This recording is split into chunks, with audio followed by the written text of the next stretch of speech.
François Champier, Société Orange. Je suis responsable de la direction d'affaires cuivre chez Orange et je vais vous parler un petit peu du programme d'arrêt du cuivre. Olivia Rofidal, donc responsable adjointe du pôle numérique au Ciel Territoire d'énergie. Je suis Nadine Mathias, THD 42 exploitation. Je représente donc le mainteneur du réseau fibre optique, Société Action. Donc on assure la maintenance du réseau et la commercialisation. C'est un programme sur lequel on a commencé à réfléchir en 2019-2020. À partir de 2026, on va avoir un arrêt de commercialisation du cuivre de partout sur le territoire en France. Donc plus aucun client ne pourra prendre le cuivre à partir de janvier 2026. Pourquoi on arrête le cuivre ? Il y a plusieurs raisons à ça. Déjà, il y a des raisons sur les usages qui évoluent assez fortement. On a vu avec le Covid une accélération assez forte de ces usages qui évoluent rapidement. Une deuxième raison, qui est une raison technologique, sur le cuivre, en fait, on a des équipements sur lesquels on a de plus en plus de mal à faire du remplacement. Et donc aujourd'hui, on a besoin de récupérer certains équipements pour pouvoir faire de la maintenance sur l'ensemble du territoire. La troisième raison, c'est une raison économique. Aujourd'hui, on a deux réseaux en parallèle, un réseau cuivre et un réseau fibre. Et donc la maintenance de ces deux réseaux a un coût assez important. Et puis la dernière raison, qui est importante aussi, c'est surtout avec l'actualité, c'est une raison écologique. Aujourd'hui, une ligne cuivre consomme 3 fois plus d'électricité qu'une ligne fibre. Donc sur la Loire, on a la chance d'avoir un réseau fibre qui est très bien déployé. Ici, vous voyez la carte des 3 premiers lots qui ont été définis. Donc le lot 1, les 5 communes du Rouennais, dont l'arrêt commercial est prévu pour fin janvier 2024 et l'arrêt technique une année après. Donc le lot 2 en bleu et le lot 3 en violet. Donc déjà avec ces 3 lots, on couvre la moitié du réseau THD 42. Donc on a 30% sur le lot 2 et le lot 3 à aller chercher en termes de prise dans les différents logements. Et le lot 4 sera en consultation avec Orange en début d'année. Et il y a de fortes chances que ça concerne le reste des communes du réseau de la Loire. Le message déjà à passer, c'est ne pas attendre le dernier moment. Vérifier l'éligibilité des bâtiments, que ce soit des entreprises, des sites techniques, des logements, enfin tout ce qu'il peut y avoir sur la commune, ça c'est important. Identifier les locaux non référencés. Donc pareil, une commune, dans le projet, il peut y avoir des locaux qui n'ont pas été identifiés au départ. Il est important aussi de les faire identifier parce que ça peut avoir des conséquences un peu importantes aussi à apparaître par la suite. S'assurer de la cohérence de l'adressage. L'adressage est quelque chose de clé aussi pour la mise en service par la suite.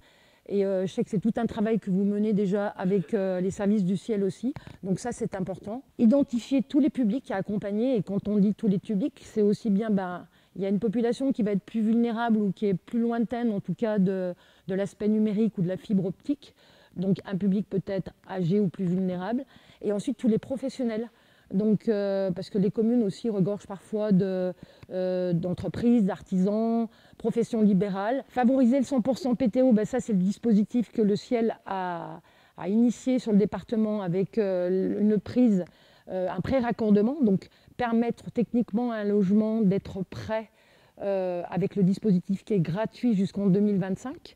Et ce pour tous les bâtiments qui ont été recensés dans le projet.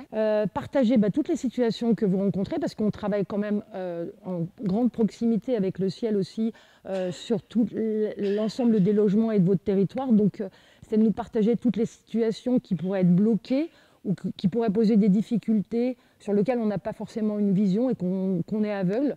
Donc ça, c'est pas hésiter à le faire.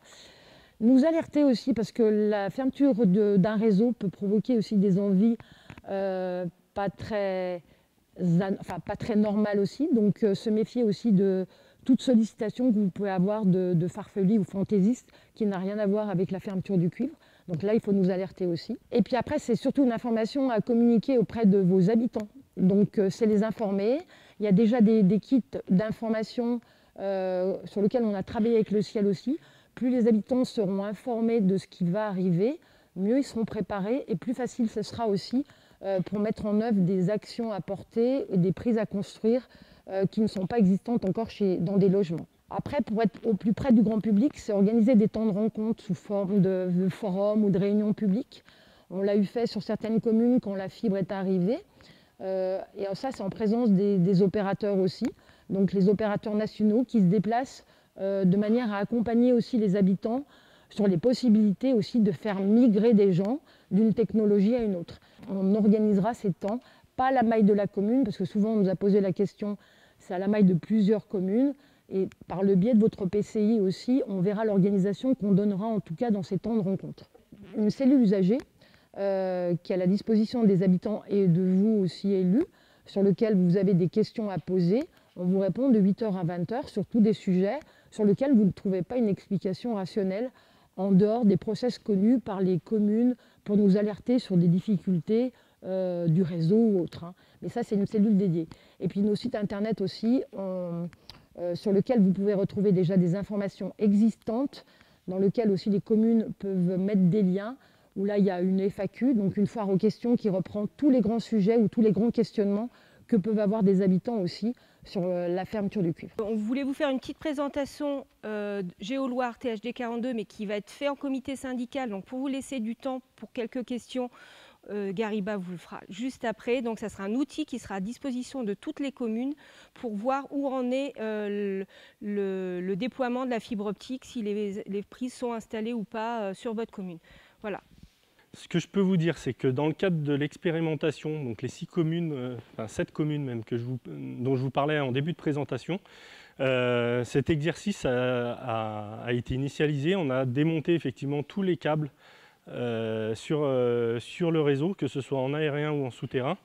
Les câbles jusqu'en limite privé-public. On n'est pas rentré dans le domaine privé puisque ça nécessiterait des autorisations. Mais en tout cas, l'expérimentation qui a été faite nous a permis d'enlever tous les câbles et ça s'est plutôt bien passé.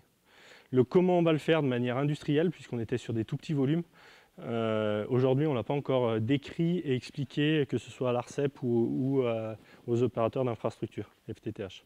Il y a des réflexions au niveau de l'État pour qu'il y ait des aides pour faire la partie en domaine privé. Effectivement, ça c'est un problème également. Nous, ce qu'on dit aujourd'hui, c'est qu'il est pertinent d'engager la migration et vous pouvez aller voir vos opérateurs commerciaux dès à présent pour commencer à anticiper ça et éviter des mauvaises surprises de dernière minute. Parmi les 4 opérateurs nationaux, certains proposent des offres déjà adaptées à des besoins que, je pense, vous faites allusion, sur une offre basique de téléphone et non pas d'internet et de services multiples.